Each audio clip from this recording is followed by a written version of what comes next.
यो कलियुगमा 3 प्रकारका मानिसहरू सधैँ दुःखमा हुन्छन्। सहयोगी, इमान्दार र शुद्ध हृदयका हो, जो हरदम अरूको भलो सोच्छ, जो कहिल्यै फाइदाको हिसाब नगरी अरूका आँसु पुज्छ। त्यही सहयोगी मान्छे सबैभन्दा धेरै तिरस्कृत हुन्छ आज। जो इमान्दार छ, जो चाकरी गर्दैन, झुट बोल्दैन, आफ्नो बाटो सिधा राख्छ, उही मान्छेलाई पछाडि पारिन्छ, हेला गरिन्छ अनि छायामा फालिन्छ।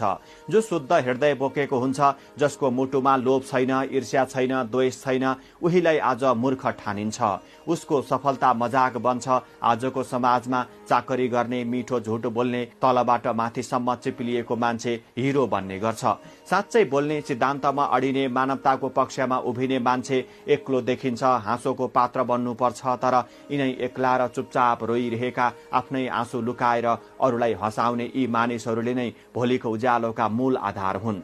समाजले बुझेको छैन, तर इतिहासले लेख्नेछ, सत्ताको लोभमा भुल्नेहरू होइन, सच्चाईको बाटो समाउनेहरू नै अमर हुन्छन्। त्यसैले यदि तपाईँ पनि सहयोगी हुनुहुन्छ, इमान्दार हुनुहुन्छ, शुद्ध हृदयका धनी हुनुहुन्छ भने दुखी नहुनुहोस्। तपाईँ नै कलियुगमा पनि सत्ययुगको ज्योति हुनुहुन्छ।